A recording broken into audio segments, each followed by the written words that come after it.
लोकशाहीचा बुलंद आवाज, रिपब्लिकन वार्ता, महाराष्ट्र। फुलंब्रीत देवेंद्र कृषी प्रदर्शन 2025 चे भव्य उद्घाटन संपन्न। शेतकऱ्यांना कमी काळात तांत्रिक पद्धतीने शेती करण्यासाठी आहे प्रदर्शन। बातमी आहे फुलंब्री येथून। छत्रपती संभाजीनगर जिल्ह्यातील फुलंब्री शहरात जिल्हा भारतीय जनता पक्षाच्या वतीने देवेंद्र कृषी प्रदर्शनचे आयोजन करण्यात आले आहे। याबाबत सविस्तर माहिती अशी की भारतीय जनता पक्षाचे जिल्हाध्यक्ष सुहास शिरसाट युवा मंचातर्फे फुलंब्री शहरातील अजिंठा रोडवर खांडसरी मैदान दरीफाटा येथील 7 एकरच्या मैदानावर देवेंद्र कृषी प्रदर्शन 2025 शेतकऱ्यांसाठी शिबिर आयोजित करण्यात आले आहे। या शिबिराचे आज दिनांक 6 मार्च रोजी माजी खासदार तथा माजी केंद्रीय मंत्री रावसाहेब दानवे यांच्या हस्ते उद्घाटन करण्यात आले। या शिबिर मैदानावर शेतीविषयक कंपन्यांचे 200हून अधिक स्टॉल लावण्यात आले आहे। हे शिबिर 5 दिवस चालणार आहे। त्यात दिनांक 7 मार्च शुक्रवारी रोजी सकाळी 11 वाजता हवामान तज्ज्ञ पंजाबराव डग आणि कृषी मार्गदर्शन दीपक चव्हाण हे शेतीविषयक तज्ज्ञांचे मार्गदर्शन करणार आहे। दिनांक 8 मार्च शनिवारी रोजी सकाळी 11 वाजता पशु स्पर्धा कार्यक्रम होणार आहे। तसेच दिनांक 9 मार्च रविवारी जागतिक महिला दिनानिमित्त होम मिनिस्टर खेळ पैठणीचा कार्यक्रम होणार आहे। या कृषी प्रदर्शनात बचत गटांना मोफत स्टॉलची परवानगी देण्यात आली। दूध उत्पादनांचे विविध स्टॉल लावण्यात आले आहेत। तसेच या ठिकाणी विविध सांस्कृतिक कार्यक्रम होणार आहे। या ठिकाणी नवल म्हणजे 3 फूट उंचीची पुंगनूर गाय प्रदर्शनासाठी आली आहे। कृषी उत्पन्न बाजार समिती येथील छत्रपती शिवाजी महाराजांच्या पुतळ्यापासून ते कृषी प्रदर्शन कार्यक्रम ठिकाणपर्यंत कृषी दिंडी काढण्यात आली होती। उद्घाटनानंतर फुलंब्री नगरपंचायतचे प्रथम नगराध्यक्ष तथा भाजपचे जिल्हाध्यक्ष सुहास शिरसाट यांनी सांगितले की आजच्या काळामध्ये तंत्रज्ञानाचा युग आलाय, म्हणून आम्हाला कमी काळामध्ये जास्तीत जास्त शेती करता येईल आणि ती कशी करता येईल, त्यातून जास्तीत जास्त उत्पन्न कसे करता येईल हा उद्देश समोर ठेवून हा शिबिर येथे भरवला आहे असे सांगितले।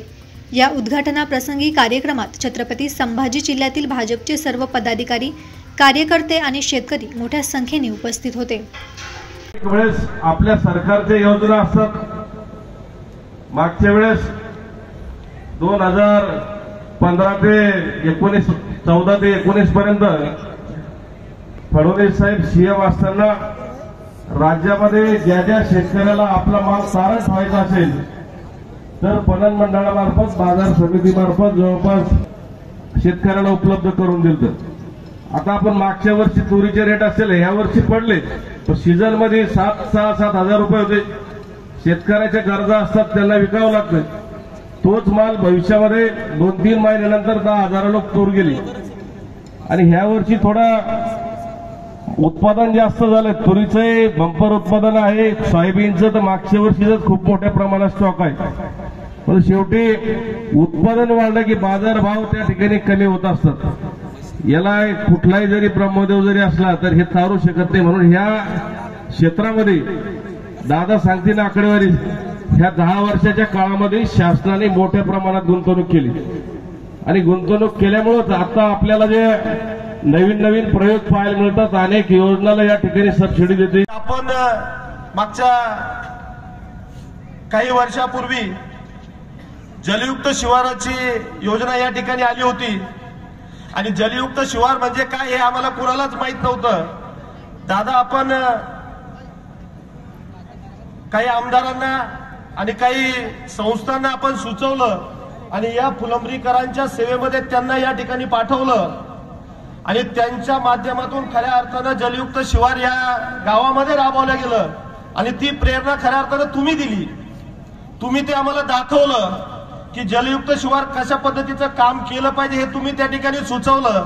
देवेंद्रजींची जी संकल्पना होती ती संकल्पना तुम्ही खऱ्या अर्थानं या फुलंब्री शहरात आणि या तालुक्यामध्ये राबवण्याचं काम, त्या मार्गाने चालण्याचं आम्हाला तुम्ही दाखवलं आणि आज या ठिकाणी मला अभिमान वाटतो दादा की ते काम केल्यानंतर या फुलंब्री गावानं आणि या परिसरानं दुष्काळाच्या काळामध्ये या तालुक्याचा अर्धा भाग पाण्यावाचून वंचित असताना त्यांना सर्वांना टँकरद्वारे पाणी पुरवण्याचं काम या फुलंब्री शहरानं त्या ठिकाणी केलं आणि म्हणून आपले आभार मानावे तेवढे कमी आहे. आणि मग त्यावेळेस असं सुचलं की खऱ्या अर्थानं आपल्याकडचा हा भाग हा शेतकऱ्यांसाठी महत्वाचा आहे. या शेतकऱ्याला जर पाणी दिलं, त्याला जर जमीन करायला ही काळी आई जर त्याला असेल आणि पाणी त्याला जर दिलं तर तो कष्ट त्या ठिकाणी करण्याची ताकद त्या ठिकाणी ठेवतो. आणि खऱ्या अर्थानं तेच संकल्प घेऊन त्या ठिकाणी प्रेरणा घेऊन आम्ही हे करण्याचा प्रयत्न या ठिकाणी केलाय. दादा, मी तुमची माफी मागतो. आणि एक गोष्ट या ठिकाणी, तुम्ही नेहमीच उदाहरणं आम्हाला देत असतात, परंतु मला या ठिकाणी उदाहरण द्यावं असं वाटतं. तुमचंच मार्गदर्शनानं त्या ठिकाणी एक उदाहरण द्यावं असं वाटतं. एक घर होतं आणि त्या